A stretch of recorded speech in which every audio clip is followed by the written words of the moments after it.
The incident took place when I was around 10 or 11 years old, living with my parents in a modest house near the city. Back then, it was common for us to walk to nearby stores or gas stations for errands, often accompanied by one of my older siblings. There were several places we could reach by foot. This particular event unfolded on July 11th, a day celebrated at 7-Eleven with free Slurpees. Unsure if they still continue this tradition, my older sister invited me to join her for a Slurpee. Excitedly, we strolled down the sidewalk, a journey taking about 10 minutes. The time was in the afternoon, perhaps even early evening. Upon reaching 7-Eleven, we both headed straight for the Slurpees. The store had a few other customers, and I had to wait my turn. After grabbing our frozen treats, my sister wandered to the back of the store while I explored a different aisle for snacks. While I was in the aisle, a woman entered, holding a small dog. As she approached, she noticed me admiring the dog, one of those extremely small breeds.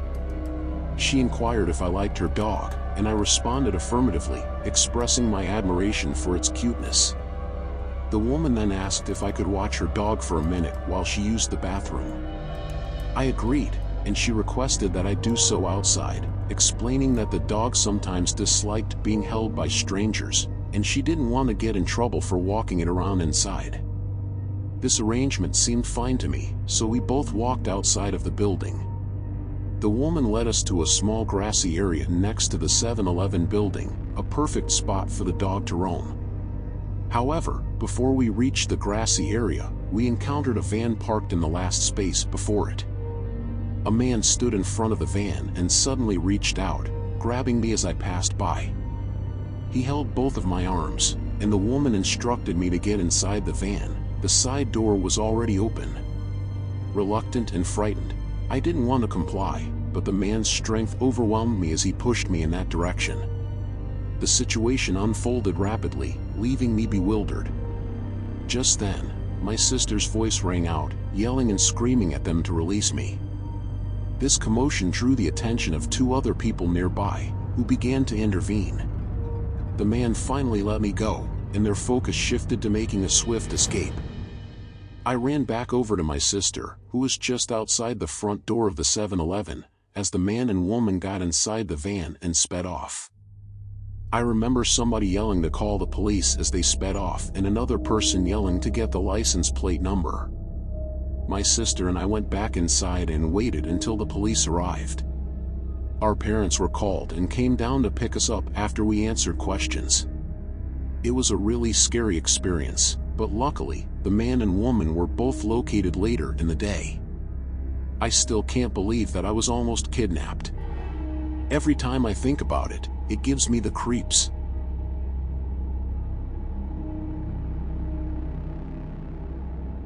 A few years ago, I embarked on a solo road trip across 3 different states to visit my parents and other family. Having made this journey a couple of times before since I began living where I was, the drive spanned about 7 hours. Despite its length, I preferred completing it in a single day. On the day of my departure, I managed to leave work a couple of hours early, providing a welcome head start. The drive progressed smoothly. I made periodic stops for gas and food. By around 9 p.m., I found myself approximately 2 hours away from my parents' house. With both my car's gas tank and my personal energy levels running low, I decided to pull off the freeway for what would likely be my final stop. Exiting the freeway, I navigated down a quieter road for about a mile until I spotted a 7-Eleven gas station. I pulled in and approached a pump. The station was eerily quiet, with no other visible customers. After refueling, I headed inside to grab an energy drink or something similar. As I approached the door, I noticed a man standing in a darker area on the side of the building. Inside the store, I made my way to the drinks, selected a caffeinated option, and proceeded to the counter to pay. The store seemed deserted except for the employee. After leaving, I headed back to my car, still parked at the pump. Inside, I opened my drink, took a few sips, and casually surveyed my surroundings. I observed the man who had lingered at the side of the building suddenly marching towards me, his gait unusually aggressive. Instinctively wary of a stranger advancing with such intensity, I swiftly decided to leave. Starting up my car, I drove away hastily. When I pulled out, the man was uncomfortably close, perhaps within 20 feet. Relieved to escape, I noticed him sprinting towards the back of the gas station's parking lot, where a smaller, weathered red car was parked. Assuming it belonged to the employee, I sped down the road, heading back for the freeway. The man, now in the small red car, pursued me recklessly. Despite maintaining a decent speed, he caught up quickly. Apprehensive about getting a speeding ticket, I continued driving, growing increasingly concerned. I had no knowledge of who this guy was, and there seemed to be no apparent reason for him to follow me. Merging back onto the freeway, I proceeded down its lanes.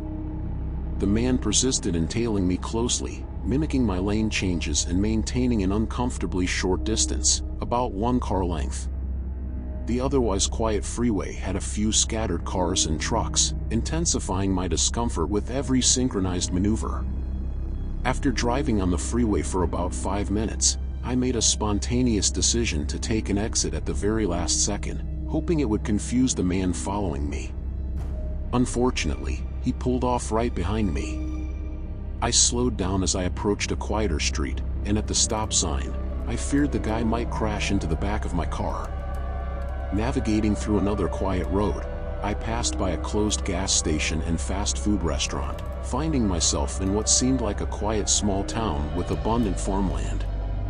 Lost and unsure of my location, I turned randomly at one road and then another shortly after. I didn't have a clear destination. I was merely hoping the man would stop following me. Despite my attempts to lose him, he persisted, showing no signs of giving up. After driving around this unfamiliar small city for about 10 minutes, I contemplated returning to the freeway when something caught my attention.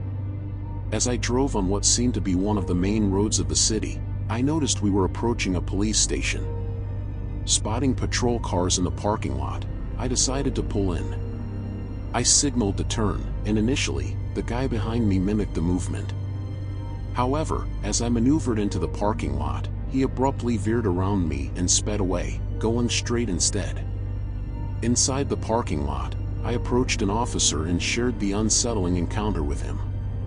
After our conversation, I continued on my way home, and thankfully, I never saw the guy again. To this day, I remain clueless about why he chose to follow me.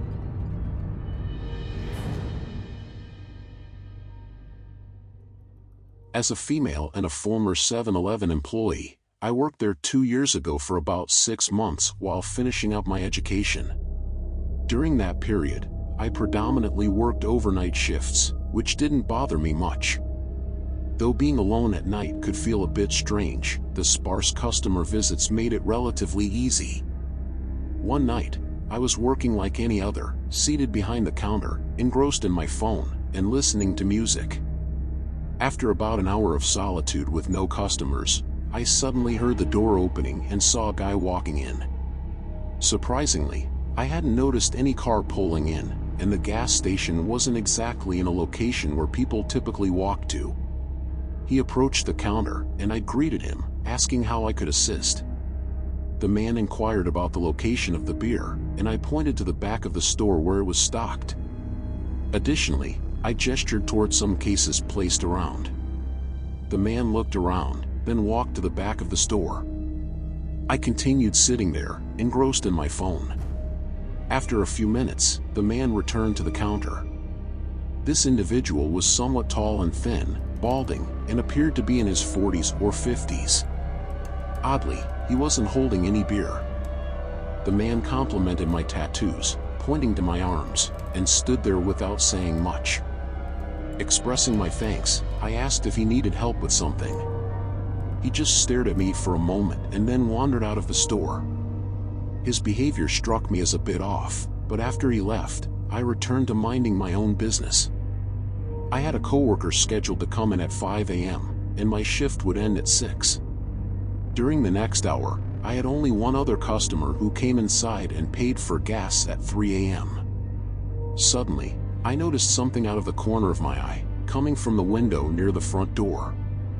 When I looked, I saw the same guy who had been inside earlier, behaving a bit strangely. He was looking inside and pressing his face up against the glass window, giving me a disturbing and creepy stare. Unsettled, I looked away, but when I glanced back about a minute later, he was still there. Attempting to dismiss it, I went back to my tasks, but then he started knocking on the window. The situation felt bizarre, and I couldn't ignore it any longer.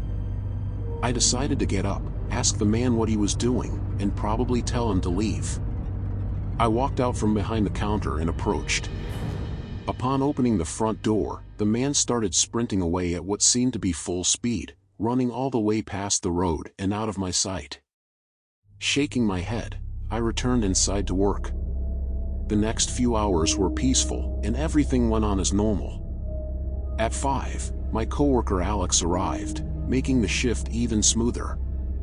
At 6, I was finally off for the day and could leave. Walking out to my car in the parking lot, I happened to notice the man again. He was standing in the grass between the parking lot and the road, staring right at me. I hurriedly got inside my car and left. After leaving, I called my coworker Alex to inform him about the guy, just to make him aware. Fortunately, the man didn't follow me out of the parking lot when I left. Now fast forward 2 days. I worked one of the 2 days and didn't come across the man or anything strange.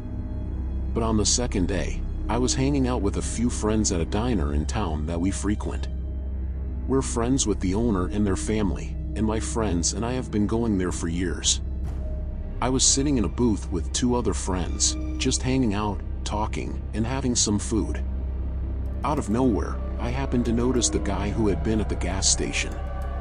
He was sitting by himself on the other side of the diner.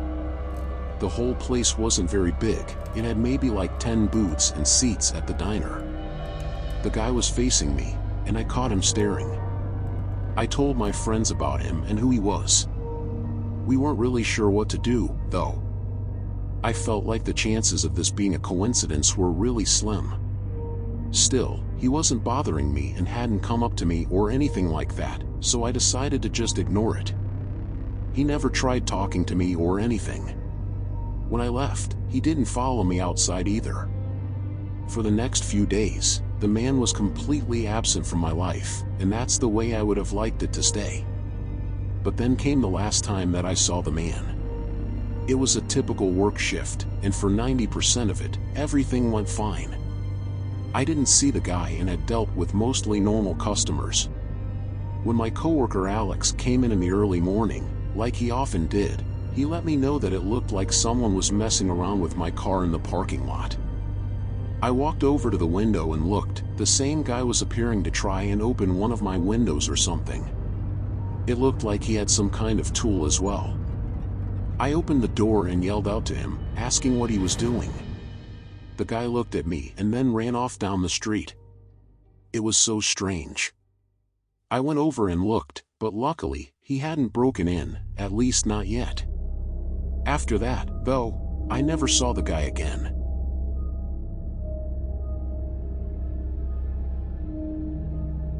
While working at the 7-Eleven, I only stayed for about another month after that peculiar incident. Gas stations in the middle of the night can be quite unusual. A few months back, I was driving home from visiting some friends, and due to poor planning, I found myself on the road at nearly 3 o'clock in the morning. Despite having lots of caffeine, my car was starting to run out of gas. Deciding to stop at the next available place, I took an exit when I saw a sign indicating a 7-Eleven at the upcoming stop. Knowing it was a reliable gas station, I pulled in. There was another car getting gas, and someone else was in the parking lot. I pulled up to one of the pumps at the south side, keeping a bit of distance from the building. I paid at the pump and began fueling my car. As I stood near my car, the other person getting gas drove off, revealing only one guy remaining. He was standing near some of the other gas pumps about 20 feet away, but there were no other cars around. About a minute into fueling my car, I noticed the man walking over, approaching me. He had a beard, wore somewhat baggy and dirty clothes, and looked right at me, making me a little nervous. When he reached me, he asked if I had a cigarette he could borrow. I informed the guy that I didn't smoke, and even if I did, I certainly wouldn't give him a cigarette right next to a gas pump. There were signs everywhere explicitly stating no smoking. The guy stood there, looking at me for a moment or two after I answered him. Then he turned away and started walking, heading back to another pump as I continued to fill my tank, a process that always took a considerable amount of time. Then out of seemingly nowhere, the man yelled something and punched a gas pump. It made a loud noise. He hit it a few times, which was really disturbing to see. Then he angrily started walking over towards the convenience store. He got next to it where they had rocks up against the building. The man proceeded to grab a few rocks in his hands and started throwing them in my direction. He missed badly with the first couple, but he started walking closer. I couldn't believe my eyes. I had no idea why he was doing this. I quickly stopped getting gas and got inside of my car. A rock actually hit my car after I had gotten back inside. I drove off with the man still firing rocks in my direction. When I was out of there and back on the road, I called the police to report him. I was afraid for whoever was working inside the 7-Eleven or if anybody else would try to get gas there. They let me know that they would have an officer there shortly to check out the situation. I really hoped that nobody was hurt and everything was resolved. The man definitely seemed like he was on some sort of drugs, certainly was not in his right mind. It's a pretty scary experience that I will never forget, and I hope the man and everybody else are okay. Hey everyone, if you enjoy video, please put like and subscribe. This is our motivation. Thank you.